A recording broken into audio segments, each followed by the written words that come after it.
자, 여러분 안녕하세요. 복잡한 기업들 속에서 핵심만 쏙쏙 뽑아드리는 시간입니다. 오늘 우리가 깊숙이 파고들 회사는요, 바로 인보411라는 곳입니다.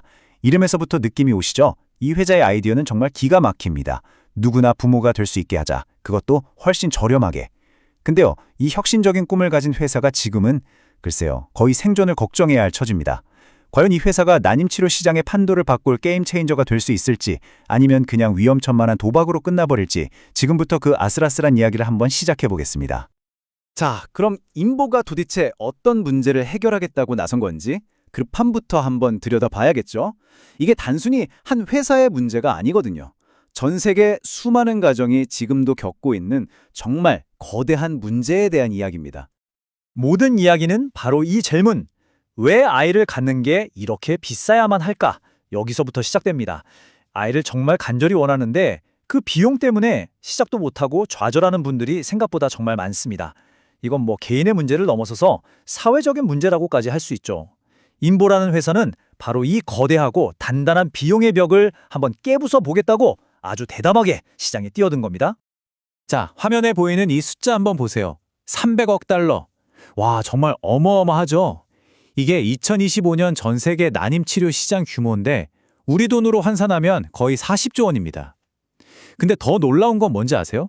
이게 끝이 아니라는 겁니다. 2030년에는 이게 500억 달러, 그러니까 거의 65조 원까지 커질 거라고 해요. 한마디로 이 시장 잠재력 하나는 정말 확실하다는 거죠. 근데 문제는 기존의 방식들이 너무 비싸다는 거예요. 우리가 흔히 아는 시험관 아기 시술, IVF 말이죠. 효과는 확실히 있는데 과정도 너무 복잡하고 비용이 정말 만만치가 않습니다. 그러니까 아예 치료를 시작할 생각조차 못하는 사람들이 많아지는 거죠. 이런 접근성의 격차가 생기는 건데 바로 이 틈새, 여기가 바로 인보가 보고 있는 거대한 기회의 땅인 겁니다. 자, 그렇다면 인보는 이 비싼 시장을 어떻게 바꾸겠다는 걸까요?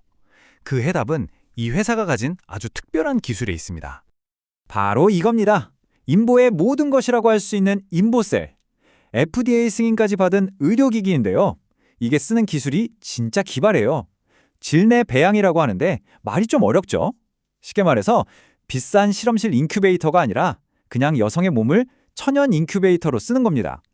이 작은 인보셀 안에 정자랑 난자를 넣어서 몸 안에 쏙 넣어두면 가장 자연스러운 환경에서 알아서 수정되고 배아가 자라는 거죠. 정말 똑똑하지 않나요? 자, 이 표를 보시는 차이가 확 느껴지실 겁니다. 기존 시험관 시술은 비싼 장비가 가득한 실험실에서 모든 게 이루어지잖아요. 그런데 인보셀은 그냥 우리 몸 안에서 끝납니다. 과정이 훨씬 간단하고 자연스러워지는 건 당연하고요. 그리고 제일 중요한 거 뭐니 해도 뭐니죠. 바로 비용. 인보셀을 쓰면 기존 방식보다 비용을 30에서 많게는 50%까지 아낄 수 있다는 거예요. 이게 바로 인보가 시장을 뒤집어 엎겠다며 들고 나온 가장 강력한 카드인 셈입니다. 그럼 인보는 이걸로 어떻게 돈을 벌까요? 이 차트를 잘 보셔야 합니다. 의외로 인보셀 기기 자체를 파는 건 매출의 20%밖에 안 돼요. 나머지 80%는요. 회사가 직접 운영하는 난임 클리닉에서 나옵니다. 자, 이게 무슨 뜻일까요? 우리가 인보에 투자한다는 건 사실 이 클리닉 사업이 잘 될 거라는데 돈을 거는 거랑 똑같다는 얘기입니다. 이 포인트 정말 중요하니까 꼭 기억해두세요. 아니, 기술도 좋아, 사업 모델도 명확해. 근데 왜 이 회사가 위기라는 걸까요? 바로 2025년 이 한 해에 모든 일이 다 터졌습니다. 정말이지 천국과 지옥을 오간 그런 한 해였죠. 자, 2025년 타임라인을 한번 따라가 보죠. 롤러코스터가 따로 없습니다. 4월에 이제 난 난임 사업에만 올인하겠다면서 야심차게 인보 퍼틸리티로 새로 출발합니다. 분위기 좋았죠? 근데 바로 석 달 뒤인 7월, 주가가 너무 떨어져서 나스닥에서 쫓겨날 위기에 처해요. 그래서 급하게 3대1 주식 병합을 합니다. 10월에는 또 AI 회사랑 손잡고 미래를 준비한다면서 희망을 주더니 11월이 정말 대박입니다. 3분기 매출이 늘었다는 좋은 소식이 나왔는데 바로 뒤에 근데 손실은 더 커졌어요라는 폭탄이 같이 터진 거죠. 결국 어떻게 됐을까요? 그 달에 또 주식 병합을 합니다. 이번엔 무려 8대1. 정말 필사적이죠. 근데 더 웃긴 건 이런 와중에도 새로운 클리닉 인수할 겁니다라고 발표를 해요.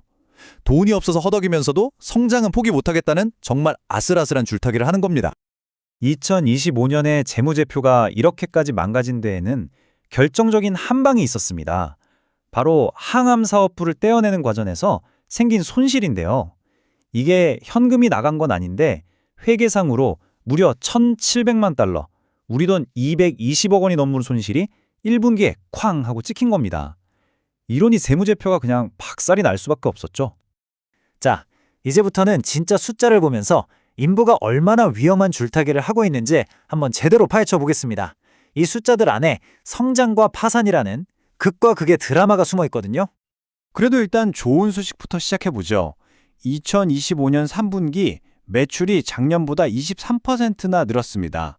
특히 직접 운영하는 클리닉들이 잘 됐고 인보셀 기기 판매는 무려 130%나 뛰었어요. 그러니까 사업 자체는 잘 크고 있네 하는 긍정적인 신호는 분명히 있는 겁니다. 그런데 말입니다. 바로 다음 숫자가 충격적입니다. 똑같은 기간에 순손실은 62%가 늘었어요.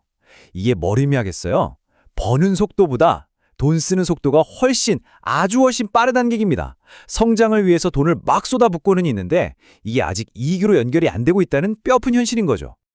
바로 이 차트가 지금 인보가 처한 상황을 딱 한 장으로 보여줍니다. 왼쪽 보세요. 매출 성장, 막대기가 그래도 위로 솟아있죠? 근데 오른쪽 순손실 막대기 좀 보세요. 훨씬 더 깊이 파고들고 있습니다. 그러니까 회사가 크면 클수록 더 위험해지는 이상한 상황에 빠진 겁니다. 정말 아이러니하죠. 여기서 잠깐 주식 병합이라는 걸 알아야 인보의 상황이 더 잘 이해됩니다. 이게 뭐냐면요. 주식이 너무 싸지면 여러 주를 그냥 하나로 합쳐버리는 거예요. 예를 들어 100원짜리 주식 10개를 1000원짜리 1개로 만드는 거죠. 그럼 주식 수는 줄어들지만 주당 가격은 올라가 보이잖아요. 보통 상장 폐지를 피하려고 쓰는 일종의 응급처치 같은 겁니다. 바로 이겁니다. 인보가 이 주식 병합을 2025년 딱 한 해 동안 그것도 몇 달 사이에 2번이나 했다는 사실입니다. 7월에 3대1, 11월에 8대1. 이건 그냥 회사가 나스닥에 남아있기 위해서 정말 발버둥을 치고 있다는 뜻이고요. 그만큼 주가가 심각하게 흘러내리고 있다는 걸 아주 적나라하게 보여주는 거죠. 그리고 이 모든 위험을 한마디로 요약하는 가장 무서운 숫자가 바로 이겁니다. 2025년 말 기준으로 이 회사가 당장 쓸 수 있는 현금이 고작 36만 달러, 우리 돈으로 5억도 안 되는 돈입니다. 여러분, 직원이 37명인 회사가 이 돈으로 뭘 할 수 있을까요? 월급 주기도 빠듯하죠. 이건 그냥 우리 회사 지금 현금 없어서 당장 멈출 수도 있어요 라고 소리치는 거나 마찬가지인 아주 심각한 위험 신호입니다. 자, 지금까지의 상황을 다 종합해보면 딱 이런 생각이 듭니다. 인보는 지금 중대한 갈림길에 서 있구나. 과연 세상을 바꿀 혁신가로 남을 것인가? 아니면 모든 걸 건 도박사로 기억될 것인가? 인보의 미래 딱 두 갈래 길로 볼 수 있습니다. 먼저 잘 풀리는 시나리오, 즉 불 케이스죠. 시장 자체가 막 커지고 보험 적용도 확대됩니다. 그리고 인수했던 클리닉들이 드디어 돈을 벌기 시작하는 거죠. 그렇게 되면 인보는 저비용 난임치료 시장의 대장주가 될 수도 있습니다. 자, 반대로 안 풀리는 시나리오, 베어 케이스입니다. 이건 훨씬 간단하고 냉정해요. 당장 돈이 없어서 추가 투자 유치에 실패한다. 그러면 거대 기업들한테 밀려서 결국 시장에서 사라지거나 최악의 경우엔 상장 폐지까지 갈 수 있다는 겁니다. 결국 이 질문으로 돌아오게 되네요. 모두를 위한 임신이라는 멋진 꿈을 꾸는 선구자인가? 아니면 현실을 외면한 위험한 도박꾼인가? 인보의 미래는 어떻게 될까요? 결국 이 회사의 운명은 딱 두 가지에 달려 있습니다. 첫째, 이 멋진 꿈을 계속 이어갈 돈을 구해올 수 있는가? 둘째, 인수한 클리닉들을 얼마나 빨리 돈 버는 곳으로 바꿀 수 있는가? 이 두 가지 질문에 대한 답이 인보의 미래를 결정할 겁니다. 오늘 저희의 분석이 여러분의 투자에 조금이나마 도움이 되셨으면 좋겠습니다. 이런 깊이 있는 기업 분석을 계속 보고 싶으시다면 저희 유튜브 채널 모여라 서학개미 구독 잊지 마시고요. 다음 분석에서 또 뵙겠습니다. 감사합니다.